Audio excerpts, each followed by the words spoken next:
In Europe and Japan, delegates from all over the world gathered in Bretton Woods, New Hampshire, to build a new global financial system. Through their creativity and collaboration, billions were lifted out of poverty all over the world, and the American middle class was created. But nearly a century later, it's time to recognize that the global economy has changed. We need a new system, one that builds on what worked, free markets and free people, and changes what doesn't. We need a new path for the future of capitalism, so countries can heal fractures within their own economies.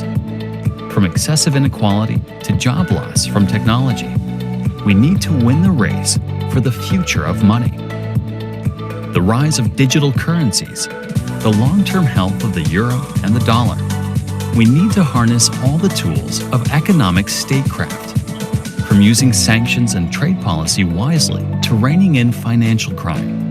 Most of all, we need to remember what they knew in 1945.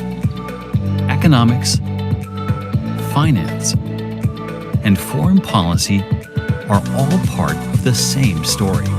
This is a time to restore and rebuild America's collaborative economic leadership. This is a time for geoeconomics.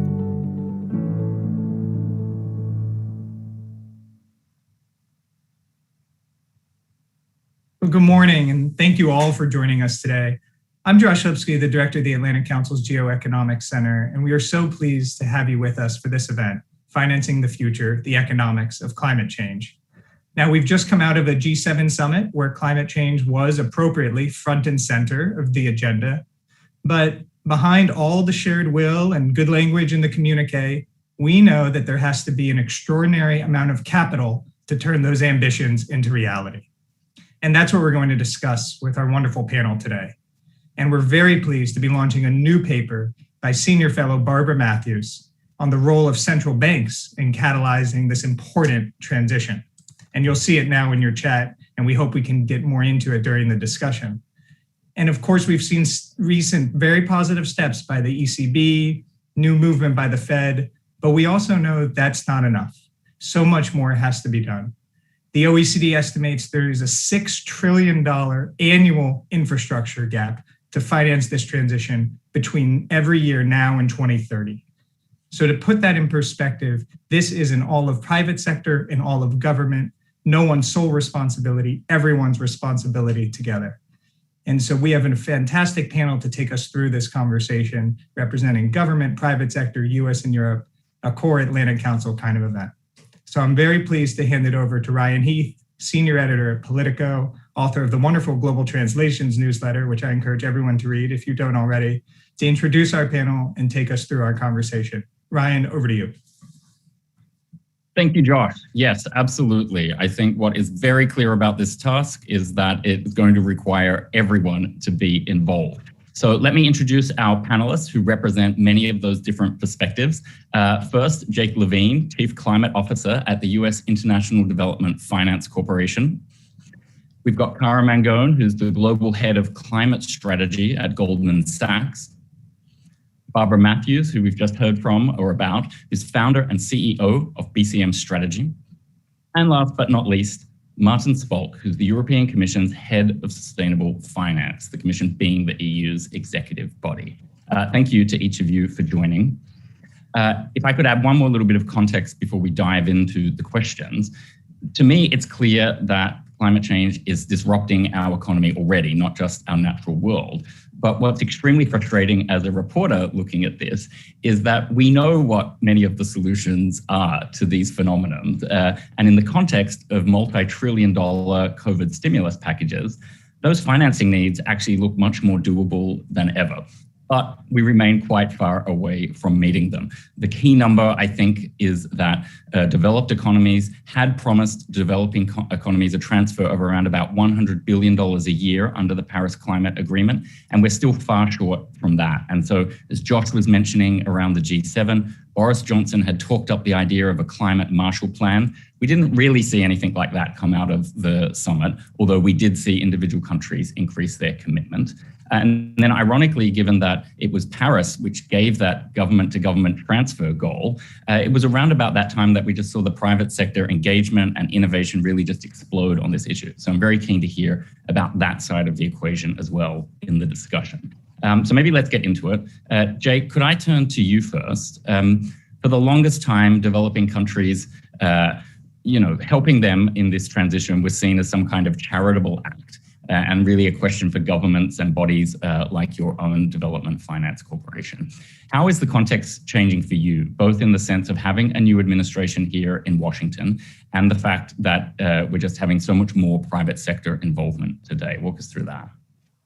Sure. Thanks, Ryan. And first, let me just say thanks to Josh and to the Geoeconomics Center and the Atlantic Council. Congratulations, Barbara. It's really a tremendous paper that you've authored and something that we've circulated internally, and I think will be very helpful to not just those of us at DFC who are working on climate finance, but throughout the administration. So let me take a step back, Ryan, because as you know, climate has taken center stage. And DFC has made climate really its number one priority, which is a reflection of the way that the Biden administration is treating this crisis and the urgency of the crisis. We announced about, at this point, it's nearly been a couple months ago, that the DFC was going to adhere to a net zero target. We were going to reach net zero emissions by the year 2040. We're going to invest a third of our portfolio into climate-linked projects that include, our investment cap under the BUILD Act, which was promulgated in 2018 by Congress, allows us to invest up to $60 billion worth of debt financing, project finance, political risk insurance. We now have authority to do equity investments and invest in funds. So we really have a suite of financial tools available to us that are really commensurate with what the private sector is doing. The other announcement that we made during the President's World Leaders Climate Summit was that we were going to put together and begin deploying a $50 million technical assistance facility, which is critical because in a lot of the markets where we work, some of the sort of core feasibility questions, questions around product market fit, these are issues that take time to work through. And if we can help provide technical expertise through grant funding to essentially accelerate deals and bring in private finance, that's something that really helps us as sort of a pre-financing tool. Lastly, I would just say that the administration made an administration-wide commitment to tripling finance in adaptation and resilience. And this is something that is particularly relevant and salient for our markets. You alluded to the emerging markets where we primarily focus. And these are places that, while they are least responsible from the perspective of cumulative emissions over time for the climate crisis that we're now all experiencing, they're also the hardest hit. And the devastating impacts of climate change, whether that's food, seen through food insecurity, drought, flooding, hurricanes, displacement, those regions are hit the hardest. And so we feel that the United States and the rest of the world really has an obligation to lead the effort on adaptation and resilience. I'd love to go into more detail. I don't want to hog the mic here, but I'd love to go into more detail on some of our thinking in terms of how we're mobilizing private capital to come off the sidelines. Because as Josh mentioned at the top, we've got a massive financing gap in terms of how we're actually addressing these issues. And we're going to need to move trillions of dollars. Public financing is great. We have $60 billion here at DFC. The other DFIs are able to chip in meaningful ways. But in order to really move the market, we're going to need to mobilize the private sector, banks, institutional investors, corporates. I think that's where Barbara's paper really gets to the heart of this issue, and would love to follow up on some thoughts around that too. Absolutely. I make the rock solid commitment to you, Jake. Barbara, if we could turn to you now. Your paper is just extremely comprehensive, and it runs through some things that probably a lot of people watching are already familiar with, like green bonds. It goes through to other tools like taxonomies, where we're going to hear a bit more from Martin, I think, about how the EU is developing theirs. And I wanted to sort of get your sense about how much momentum you think there is for these ideas in your paper. You talk about a critical mass sort of arriving over the past 12 months. Run us through the top priorities in the paper and what we need to do to turn the critical mass of thought into action over the next 12, 24 months. Thank you very much. And thank you also to the Geoeconomics Center. I should make clear the paper was written in my personal capacity as non-resident senior fellow to the Atlantic Council. Our company is a technology company, not an advocacy company, and we don't really focus on any individual issue. But the technology and the data show us that even in the midst of the pandemic, dramatic expansions were underway in how the official sector was thinking about not just subsidies for green initiatives, but also a lot of very technical issues that are massively important to finance and to the way free markets can be incentivized to allocate capital in ways that are conducive to the green priorities. And so while the need for speed is palpable, we thought it was very important to highlight a number of those significant issues. There was surprisingly, with all due respect to the reporting in Politico, which is tremendous, there was surprisingly little media coverage. And this is part of how we were talking about this, Josh and I, because, we track a lot of public policy activity, we measure it.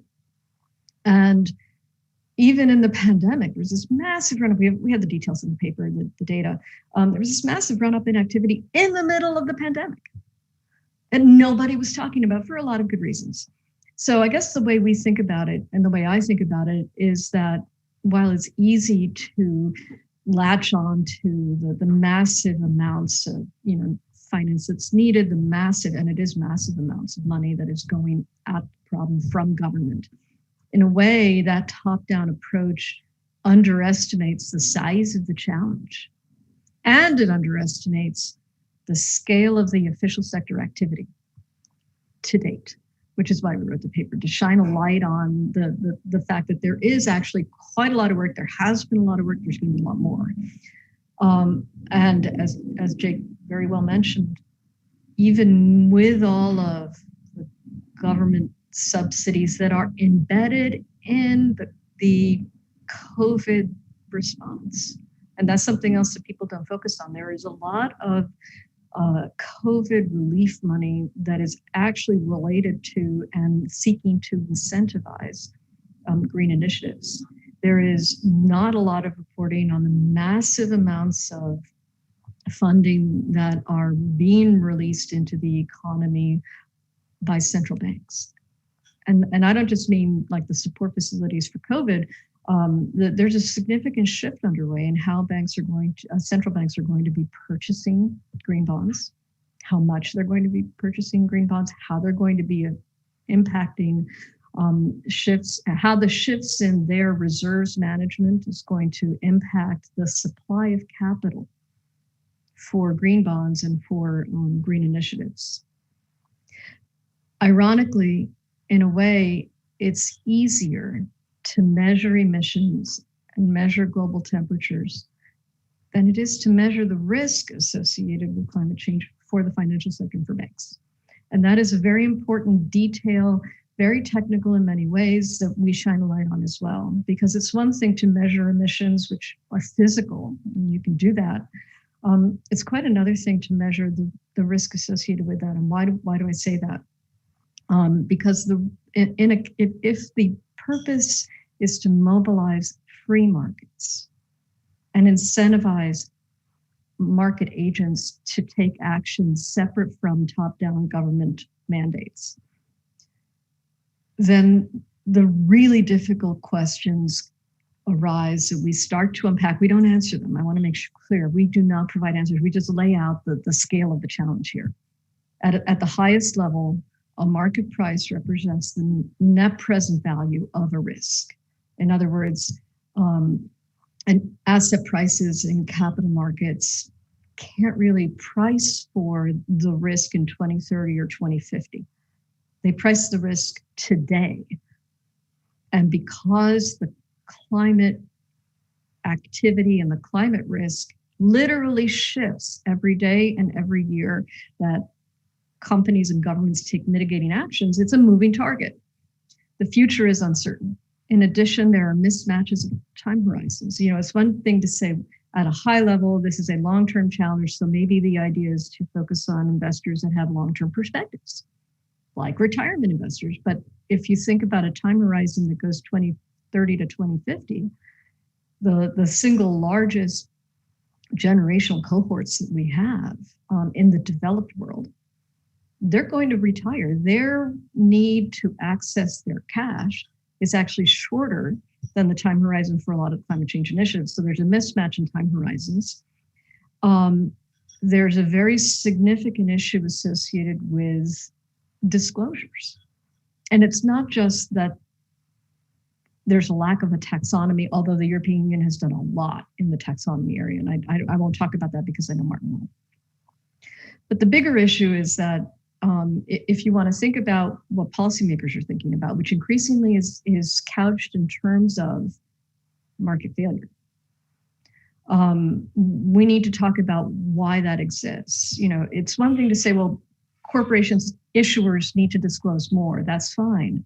But then it's also important to talk about the fact that very real legal liability attaches if a corporation provides an incorrect, misleading, problematic number.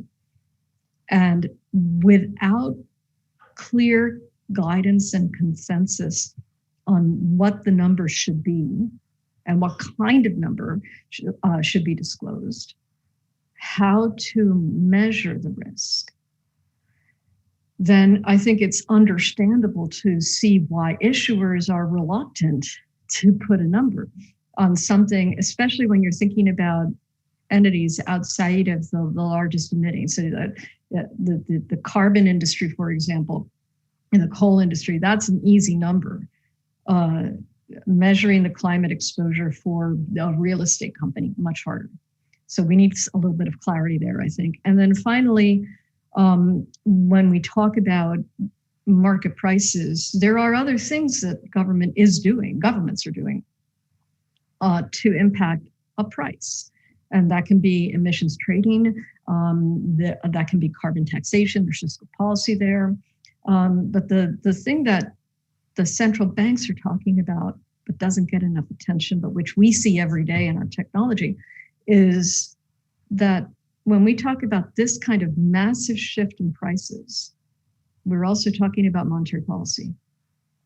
And for every advocate that says we need to price in immediately all of the risks from 2050 to the present, that has a material impact on inflation, for example. There are other impacts as well. We discuss them in the paper. I will stop here. That gives you a kind of a flavor for some of the big issues in the paper. But I will tell you, as I'm much more interested in the discussion we're going to have. I'm greatly honored to be on this panel, because the people on this call, I think I want to hear from. I want to know what they're thinking. And I think that would even be as valuable as anything else. So I thank the Atlantic Council for the opportunity, and I'm really looking forward to the discussion. Wonderful. Thank you, Barbara. If I could bring you in, Cara. You are sandwiched, I guess, in a way between your clients and the regulators on all of these issues. So I think I would love to hear your perspectives in both directions about how you nudge and manage the clients around their climate risks, and where you want to see things land in terms of that balance between sort of more flexible disclosure standards or more rigid taxonomies that you might have to follow. How do you handle those relationships to, get us towards a better financing of these issues? Great, thanks, Ryan. And so happy to be here. Thank you to Josh and the Geoeconomic Center for doing this. It's such an important conversation, and I think very honored to be among this crowd of folks who are working really hard at transition each and every day. So maybe I'll start with just a little bit of perspective from, as you said, sort of being sandwiched, if you will, so sort of the role of our sector and Goldman Sachs in particular as we see it and have experienced to date, and then talk a little bit about where we've seen momentum, and then Barbara teed up many of these areas, but where we see gaps that ultimately need to be addressed to really accelerate this work. In terms of the way that I would describe sort of the role of financial services and the way we've approached it as a firm is really through three core lenses. One is the work that we do with clients each and every day, right? So how can we work and engage with our corporate clients, institutional investors, asset owners, pension funds, governments, et cetera, to really accelerate transition. And we have a $750 billion commitment by 2030 to finance, invest, and advise in climate transition and inclusive growth. And I'll talk a little bit about that in more detail later. But that is really sort of the driving framework, if you will, for how we work with our clients in this area. The second is how we, manage climate as an organization. So how do we think about the financial impact of climate on our business? So from a risk management perspective, and then how do we ultimately report on that? So we were the first U.S. bank to report under the Sustainable Accounting Standards Board financial services disclosure, which is a financial materiality framework. Now I'm going to start throwing in, Ryan, the alphabet soup of disclosure. So buckle up. TCFD, we report under, which is the framework, the way to think about sort of the framework for climate-related financial disclosure.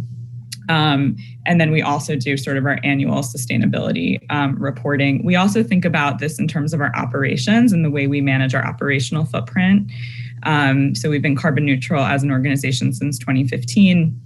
And we have broader ambitions to be net zero across our supply chain by 2030.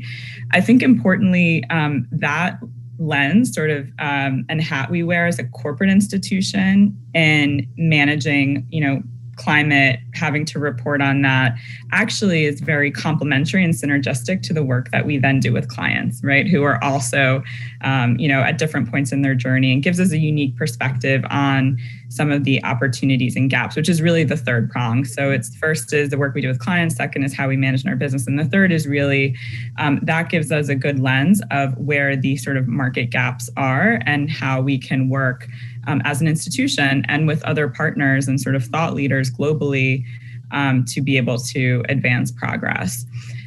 Look, in terms of where we've seen, momentum, which I do think is important because, of course, when you think of the sort of 100 to 150 trillion of capital that's required for transition, which was teed up in the beginning by Josh, it is sort of paralyzing that's just sort of the magnitude of the challenge. So I always think it is important to get a little bit of a sense of where have we seen progress and acceleration, because there has been quite a lot.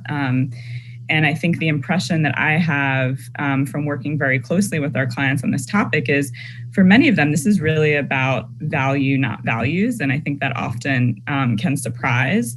But just to give you a couple of examples, last year we saw global levels of sustainable debt issuance. That includes record levels of green bond financing, record levels of social bonds and sustainability bonds. In addition to just the volume and acceleration, green issuance tends to price tighter than traditional bond issuance, typically 5 to 10 basis points tighter. So that does indicate that there is sort of increased investor appetite vis-a-vis, traditional bond debt for these types of products. And we've seen a similar acceleration and momentum on the equity side as well. So we saw Last year, we saw higher levels of flows into ESG funds than we saw outflows across non-ESG funds. And we've actually seen stronger performance. The vast majority of passive ESG funds have actually outperformed their non-ESG counterpart. And then I'll just give you sort of the example of, who are we actually meeting with when we spend time with our clients on these issues? I mean, this is a CIO conversation. This is a CEO, CFO, board level conversation. This really has been elevated as a top strategic priority across, many of our clients in the private sector. So I think that's really important in terms of examples of momentum and where we've really seen acceleration. In terms of where I think there are clearly gaps and where there is, ultimately more that needs to happen, and Barbara teed this up well. I mean, probably the number one pain point that comes up with institutional investors and corporate clients is just data and disclosure, right? So corporates feel like they're being asked to report on, lots of metrics that don't matter. And institutional investors, feel like they're not sure how to wade through and have different sort of perspectives of where there's real value or not. And so it absolutely is an area that I think there does need to be a lot of progress. It is really important, I think, to have a good sense of clarity of what we're trying to answer in disclosure. Right. So I think where we are today is just a proliferation of different expectations. You as a corporate could report under GRI, you could report under SASB, you could report under WEF. There's a wide variety of metrics. And so, a lot of those frameworks really try to get at different things. Some look at the financial impact of climate. Some look at what I would call double materiality. So not just necessarily financial impact, but also sort of broader impact in terms of the environment and society. And some are actual risk measurements, some are opportunity metrics, and some take into account regional considerations and some don't. And so it really does need to be a lot of focusing, I would say. And we can't boil the ocean on this. We really need to be pretty clear and concrete around what ultimately needs to be measured to really facilitate this real economy transition. And I would just say our perspective on it very concretely is let's ensure that any disclosure expectations that are created for our industry in particular don't have the unintended consequence of disincentivizing us from working with, a lot of these really important sectors of the economy that do need a significant amount of capital, are going to need to be, applying that capital to investments in things like, carbon capture technology.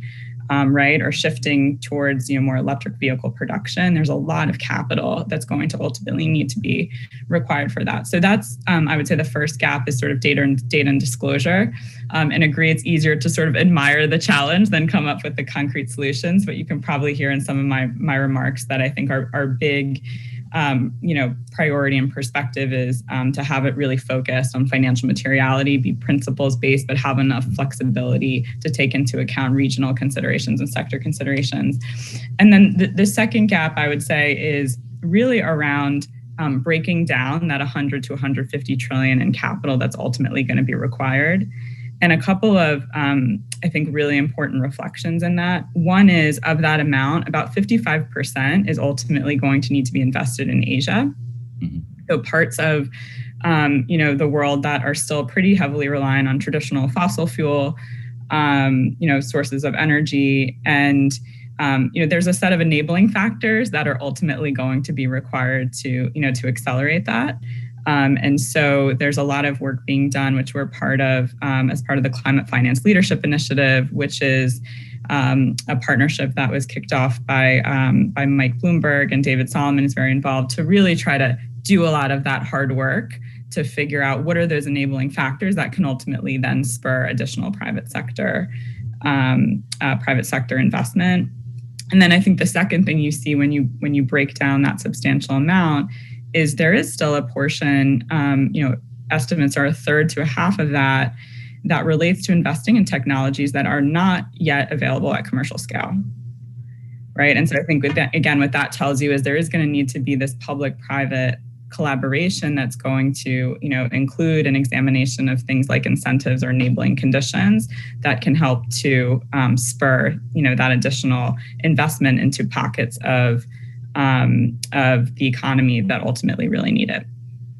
Yeah, that's the perfect jumping off point for Martin. Martin, thank you for being so patient as we turn to you.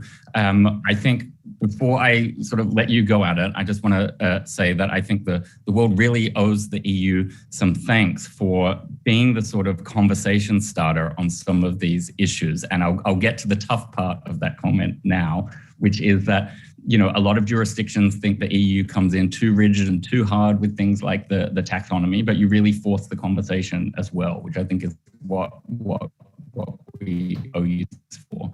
But we are in a situation now where instead of converging all of these regulatory sort of standards and environments, we're still in the fragmentation stage as we're all like running like crazy to catch up to finance the scale of the problem. So maybe can you run us through everything from how the EU's Green Recovery Fund is going to sort of prime the pump on some of those things Kara just spoke about, to where you are with the taxonomy system that is going to, kick the butts of people who are making investments? Thank you very much, Ryan, and congratulations to Barbara for an excellent paper, which I really enjoyed reading. Thank you for having me today. I'll try to be concise because it's quite a challenge to explain what we have been doing at the public sector, but if you allow me, I would mainly focus on what we have been doing when it comes to the private sector, because this is obviously the area of my expertise. Now, I should say that, many of you have acknowledged that the investment gaps that we have are huge. Now, we do need both the public sector and the private sector. Now, when it comes to the public sector, the recovery packages that we have in the European Union and member states have pursued since basically last spring have really tried to accelerate the green transition. So, we have tried to really articulate how the recovery packages can reinforce the targets and the effort that we are making on the green transition. And as you know, the European Green Deal is that priority policy number one in the European Commission and the EU. Some of you also have mentioned the need to mobilize climate finance to developing countries. Here I need to say that the EU and its 27 member states are already the largest contributor of public climate finance to developing countries, approximately $26 billion US. Of course, if this is enough, not obviously, and we have to work together with all key international partners to scale this amount up. Now, I said that we don't need only public finance, we also need private finance. And the reason for that is that the bulk of this investment need that we have will have to come from private capital. And that's why we, back in 2017, we started to work in the EU on a project that started as a kind of niche, which we call sustainable finance, which basically tried to mobilize private capital to allow us to meet the targets that we have set out. Originally it was Paris Agreement. It still continues to be Paris Agreement, but now, 4 years later, we don't only have the Paris Agreement, but we also have an explicit target in the EU to reach climate neutrality by 2050. And in a few days, we will present also our vision how to implement the increased ambition for 2030 targets, which again, is really setting the tone, what needs to be done. Now, what we did back in 2018, we set out quite a comprehensive agenda. It had basically three objectives. The first one was how to mobilize private capital to reorient capital flows towards sustainable investment. And there we have provided with the sector, the financial sector, with tools and frameworks. You mentioned the taxonomy, the green bonds, some climate benchmarks, many other tools that we thought were really necessary to accelerate this reorientation of capital. The second objective was to make sure that the financial sector itself is managing risks appropriately. Barbara talked about it. Whether we have gone enough and far enough, I'm not sure, but certainly this was an attempt to address also how the risks should be managed by the financial sector itself. And finally, the third objective was to enhance transparency and promote long-termism in the way how the financial sector operates. And here, when I mention transparency, we are not talking only about transparency by the financial sector itself, but also about transparency by the businesses, which is key. And we have mentioned the TCFD. Now, since I am still on the transparency, for us in the EU, it's really very important not only talk about how the climate change affects the businesses and the financial sector, but also I think that it was Kara who mentioned the double materiality principle, which is how the financial sector and how businesses ultimately impact climate change and environment more broadly. So we have implemented this double materiality principle in all our policy approaches. Now we would like obviously to see and extrapolate this approach also to be done at the international level, and we will try to do that. Now, one important element, Ryan, you mentioned is taxonomy. I mean, why we are working on taxonomy? This is actually something that the financial sector itself was calling for. So it's not necessarily my own invention from this office. The financial sector argued and investors argued that they are lacking clarity on what projects or which economic activities are actually really substantially contributing to meeting the climate objectives. And they argued that this lack of clarity on what is green is actually hampering their efforts to scale up their sustainable investment. So they ask us, policymakers, to help them by creating this tool. And again, a tool that we are not imposing on anyone, but a tool that should be in the first place useful, not only for the financial sector, but also for businesses to determine how good is good enough. Okay, so I mean, because we have these explicit targets, it's not good enough to just to talk, I'm doing something positive for environment. We do need to have an objective measure, objective criteria that would bring clarity into how good is good enough. And that's exactly why we have developed this project. I mean, we are now, I mean, you asked me, to say where we are now. We have now developed basically the first set of the criteria for the climate change mitigation and climate change adaptation, which are still under political scrutiny, but now it's public. So by the way, earlier this week, we have published a kind of very useful IT tool that allows everyone to orient itself or theirself in the taxonomy. And we hope that this tool will be taken up. We are not enforcing this, we are not imposing it. The only thing that we are asking the financial sector and businesses to be transparent to what extent they have been using taxonomy. My final point, and it was your very question, what we are now doing at the international level. Indeed, we have been very frustrated, over the last couple of years that not all jurisdictions who can be very powerful in this area, were active in this field. But I have to say that this week, nobody and nothing can spoil my mood reading the statement from the EU-US climate summit, the summit more broadly, that indeed has a very important commitment, which says that there will be a cooperation on sustainable finance between the European Union and United States, including on providing the private sector with usable tools and metrics. So I find that this progress really very encouraging. And I also very much hope that now, given that the momentum at the international fora, the G20, the Financial Stability Board, and also our own international platform on sustainable finance that we created 3 years ago will actually allow us to converge as much as possible at the international level. We are aware that investors have obviously activities across the borders, and it is our responsibility and duties to make sure that we provide for a framework which is not leading to fragmentation. Thank you. Great. Now, just a reminder to everyone, we've got about 20 minutes left, so I'll switch into the mode of asking for shorter answers now, but I loved hearing all of that, so that's why I wasn't interrupting anybody. It's time to circle back to Jake and the point he wanted to make around mobilizing private capital, but it really chimes in with a question we've had from the audience. So I'll turn to Jake and Kara for this one. And it's asking for more details on green bonds and what we can really believe are the pros and the cons around it. And the point I just add in there is that the numbers are so huge around green bonds, and yet we don't really see a huge reduction in emissions, for example. So just trying to get a bit more of an understanding about exactly where the links are between these massive issuances, the value of them, and then the actual concrete impacts down the road for our climate. I'll go to Jake and then to Kara. Thanks, Ryan. Just want to note that my twin sister's name is Kara. So it's nice to hear somebody, pair us up, Jake and Kara. It's a pair I've been hearing my whole life. So let me try to provide a little bit of context around your question and the question that came in from the audience, because it's really critical, but it's sort of a slice of the overall sort of set of tools that we're looking at.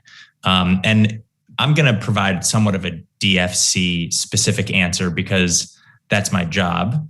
And also because I hope that DFC can become more integrated into the work that this panel is doing and also that folks in the audience are doing. DFC is like the best kept secret in the US government, as far as I'm concerned. We have a focus on working with the private sector to mobilize capital into development opportunities. And the way that we do that is that we think about what is our role in de-risking investments and how can we provide comfort essentially to the private sector to work with us in markets that are difficult, where there's a lot of risk, finance risk, currency risk, inflation risk, political risk, and essentially try to take some of that risk off of everybody else's plate. So the primary way that we do that is that we essentially take on the role of the more junior person in the capital stack. We are happy for Cara and her team to make a bunch of money on their investments, and for us to make less. We do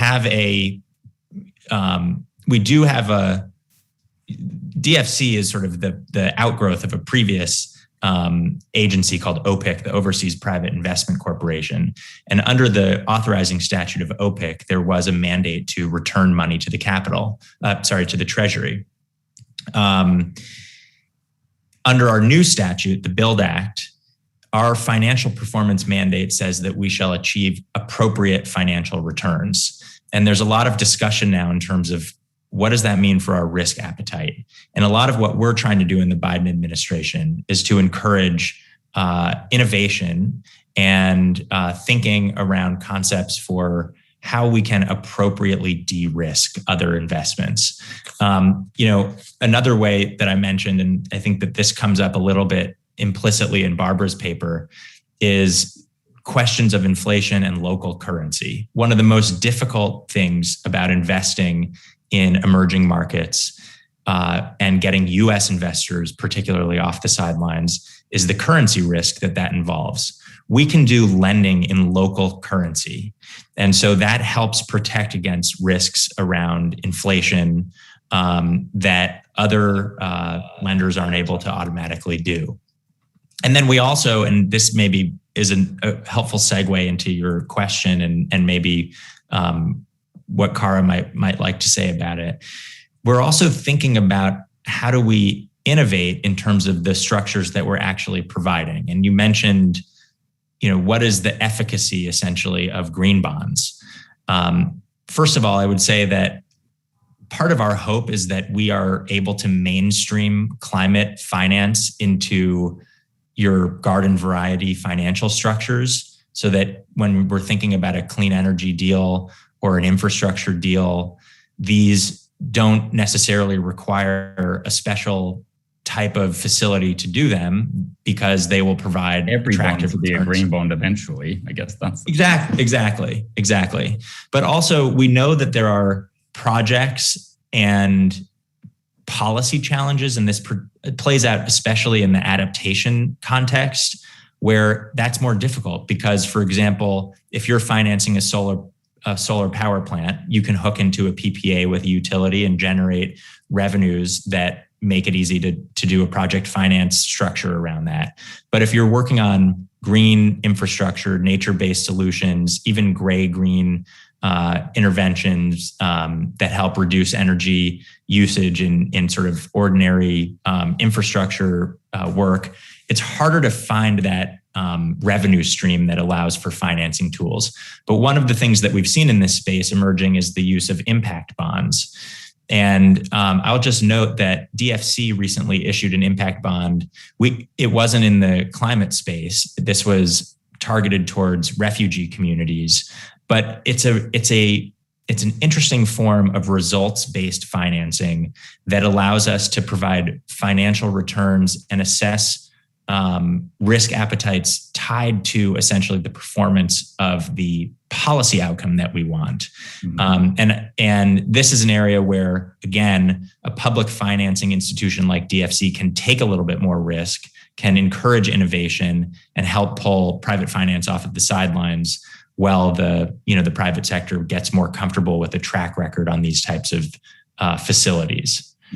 Okay, Kara, let's bring you in. Awesome. I mean, those are all great comments. So just to maybe build quickly on a couple of those, where, and I think the question very directly in the chat was sort of pros and cons of green bonds. So, where they can be very useful is it's a structure where you are dedicating proceeds, towards a project that falls into sort of a green classification. And, there's a set of green bond principles that exist to be able to evaluate whether that's the case.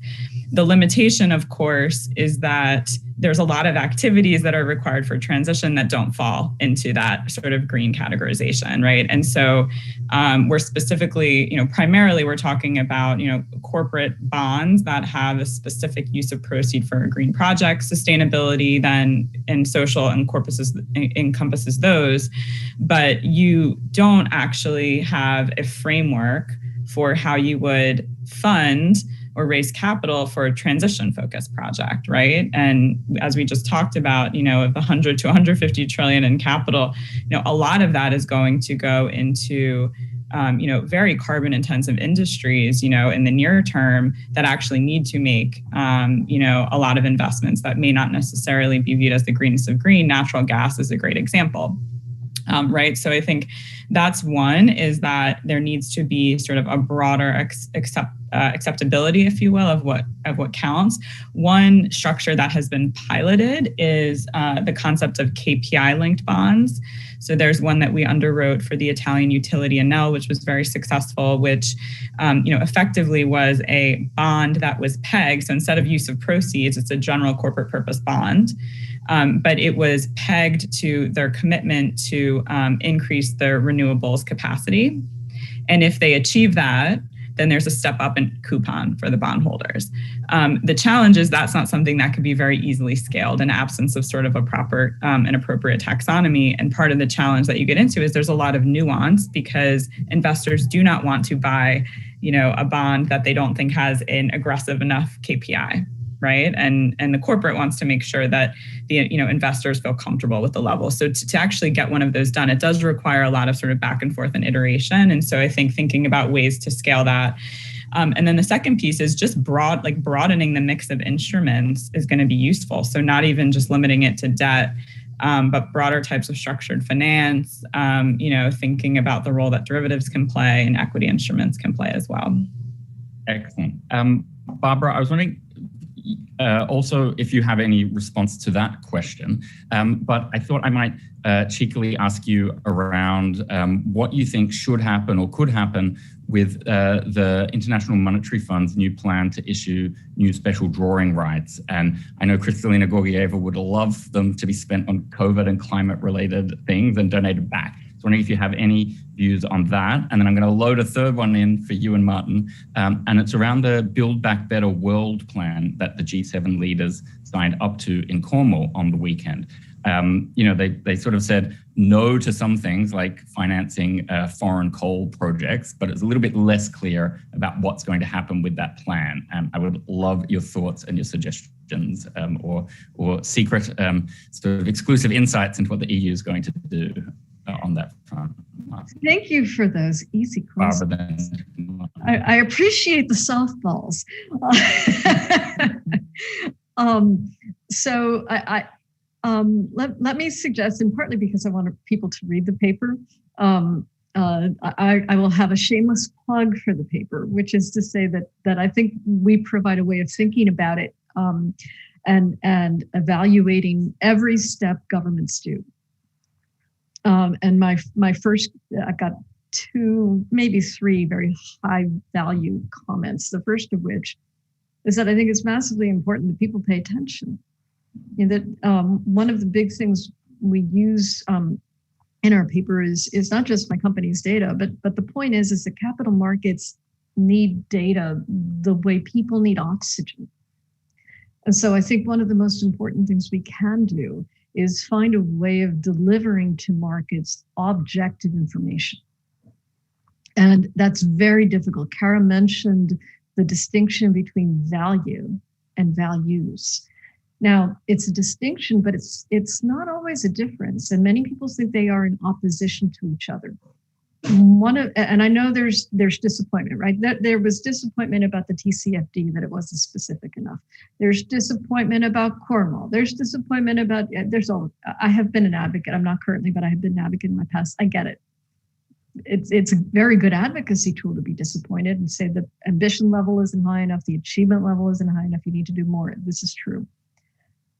But placing market value in opposition to values, I think, is really counterproductive.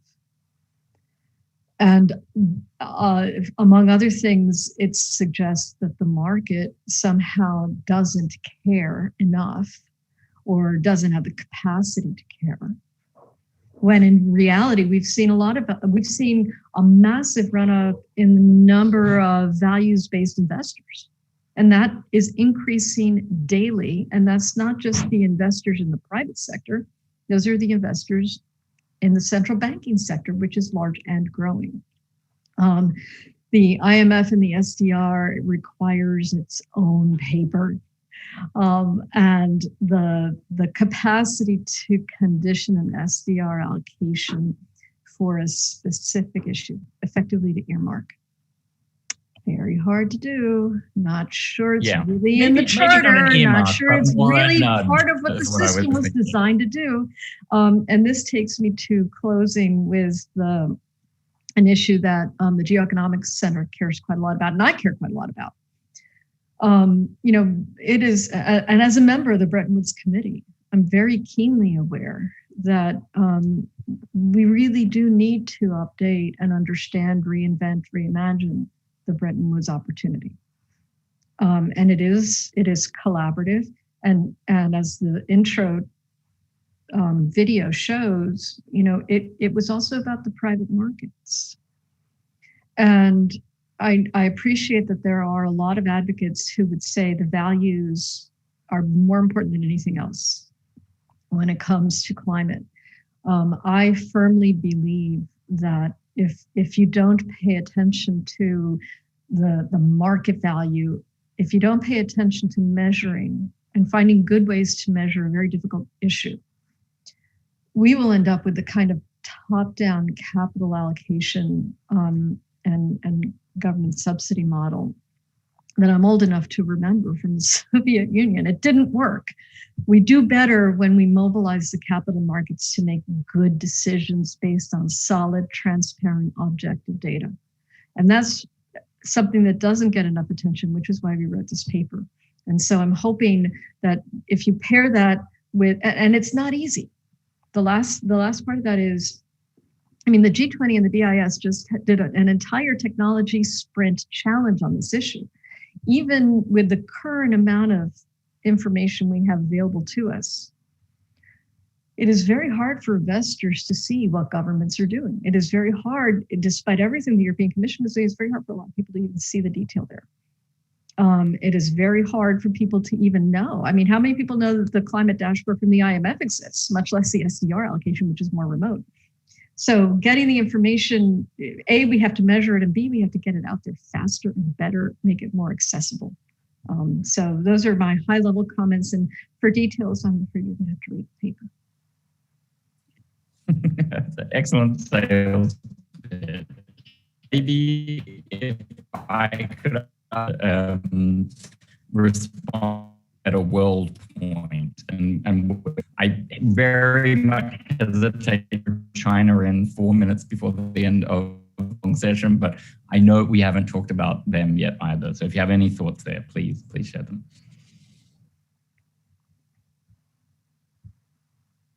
Martin, yes, I think you're back now. Thank you. Can you hear me? Very good. Ryan, you had a question about the G7 communique.